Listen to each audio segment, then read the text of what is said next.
O que podemos aprender com a vida de José do Egito? Porque ele teve uma vitória tão grande. Gênesis 37:2. Sendo José de 17 anos, apacentava as ovelhas com seus irmãos. Sendo ainda jovem, andava com os filhos de Bila, e com os filhos de Zilpa, mulheres de seu pai, e José trazia más notícias deles a seu pai. Vamos começar por aqui. Este versículo diz que José trazia más notícias deles, ou seja, eles praticavam coisas más, injustas. Ao contrário deles, José não se pactuava, não se misturava com suas más ações. Há muitos que se dizem cristãos, mas não só se misturam com os incrédulos, como também fazem o mesmo que eles. Verso 3 e 4 diz: E Israel amava José mais do que a todos os seus filhos, porque era filho da sua velhice, e fez-lhe uma túnica de várias cores. Vendo, pois, seus irmãos que seu pai o amava mais do que a todos eles, o odiaram, e não podiam falar com ele pacificamente. Não é bom os pais amar um filho mais do que o outro, mas também não justifica eu odiar alguém só porque ele é amado mais do que eu. Deus é amor, mas o ódio vem do diabo. Verso 23 e 24 diz: E aconteceu que, chegando José e a seus irmãos, tiraram de José a sua túnica, a túnica de várias cores, que trazia, e o tomaram, e lançaram-no na cova, porém a cova estava vazia, não havia água nela. Verso 28, passando, pois, os mercadores midianitas, tiraram e alçaram a José da cova, e venderam José por 20 moedas de prata, aos ismaelitas, os quais levaram José ao Egito. Então, você pode ver o quão grande era a maldade dos irmãos de José, a ponto de vendê-lo como escravo para um povo estranho. Capítulo 39, 1 a 5. E José foi levado ao Egito, e Potifar, oficial do faraó, capitão da guarda, homem egípcio, comprou-o da mão dos ismaelitas que o tinham levado lá. E o Senhor estava com José, e foi homem próspero, e estava na casa de seu senhor egípcio. Vendo, pois, o seu senhor que o Senhor estava com ele, e tudo o que fazia o Senhor prosperava em sua mão, José achou graça em seus olhos, e servia-o, e ele o pôs sobre a sua casa, e entregou na sua mão tudo o que tinha. E aconteceu que, desde que o pusera sobre a sua casa e sobre tudo o que tinha, o Senhor abençoou a casa do egípcio por amor de José, e a bênção do Senhor foi sobre tudo o que tinha, na casa e no campo. Como vemos, Deus estava com José em todas as suas lutas. Não é porque uma pessoa é justa que não vai sofrer, passar por lutas, tribulações, etc.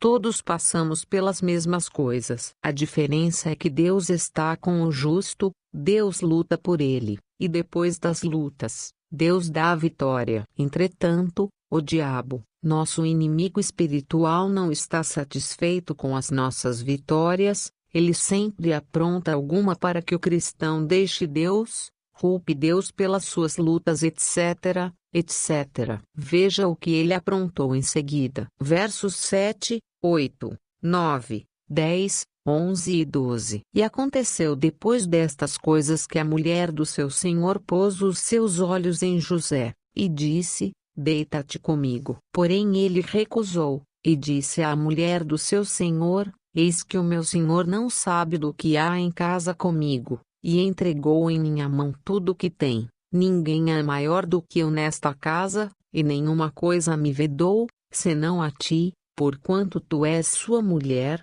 Como pois faria eu tamanha maldade, e pecaria contra Deus? E aconteceu que, falando ela cada dia a José, e não lhe dando ele ouvidos, para deitar-se com ela, e estar com ela, sucedeu num certo dia que ele veio à casa para fazer seu serviço, e nenhum dos da casa estava ali, e ela lhe pegou pela sua roupa, dizendo: Deita-te comigo. E ele deixou a sua roupa na mão dela, e fugiu, e saiu para fora. Nos versos 16, 17, 18, 19 e 20. Vemos que quando chegou o senhor de José, a sua mulher mentiu dizendo que foi José que atacou tentando abusar dela. O resultado foi José sendo preso e levado para o cárcere. Vemos por aí que por muito menos, pessoas abandonam a Deus, colocam a culpa nele pelas suas tribulações,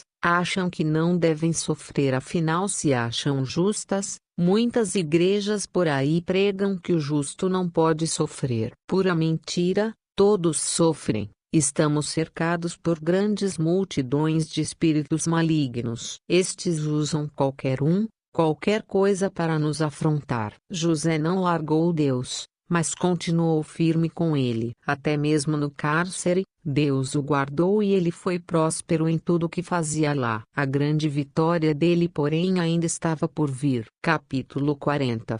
1 a 5. E aconteceu, depois destas coisas, que o copeiro do rei do Egito, e o seu padeiro, ofenderam o seu senhor, o rei do Egito. E indignou-se Faraó muito contra os seus dois oficiais, contra o copeiro Mor e contra o padeiro Mor. E entregou-os à prisão, na casa do capitão da guarda, na casa do cárcere, no lugar onde José estava preso. E o capitão da guarda pô-los a cargo de José, para que o servisse, e estiveram muitos dias na prisão. E ambos tiveram um sonho, cada um seu sonho, na mesma noite, cada um conforme a interpretação do seu sonho. O copeiro e o padeiro do rei do Egito, que estavam presos na casa do cárcere. José depois interpretou os sonhos deles. O sonho do padeiro significava que ele seria condenado, ao passo que o sonho do copeiro indicava o seu perdão e a restituição do seu posto. Em seguida, no capítulo 41,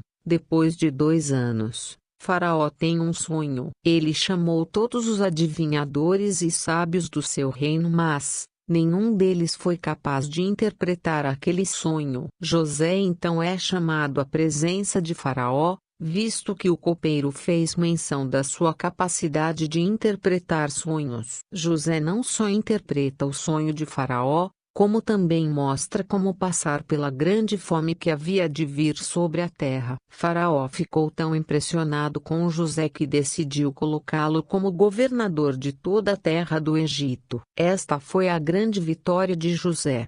Como a fome se espalhou por todas as terras, os irmãos de José vieram comprar mantimentos no Egito. O que aconteceu então? Ele mandou matá-los, ou prender a todos. Não. Antes perdoou a todos depois de fazê-los passar por provas. Ele mandou buscar toda a sua família que ficaram morando no Egito. Vejam como José era nobre e justo diante de Deus. Ele podia falar como muitos falam: Deus, não estou aguentando isso, minha vida é só sofrimento. O Senhor permitiu que eu fosse vendido como escravo, depois permitiu que eu fosse para o cárcere. Passei anos sofrendo lá. Não vou mais servir ao Senhor. O Senhor não está nem aí para mim. Não foi isso que ele fez. Ele perseverou em servir a Deus mesmo com tudo o que passou. O resultado disso, Deus o pôs como governador da terra do Egito, acima de todos, inclusive de seus irmãos. Ele governou a maior nação daquela época, era feliz, rico, morreu velho e farto de dias. Se as suas lutas são grandes, grande também será a sua vitória. Persevere em servir a Deus, estude com diligência a Bíblia. Deus mostrará tudo o que Ele quer de você.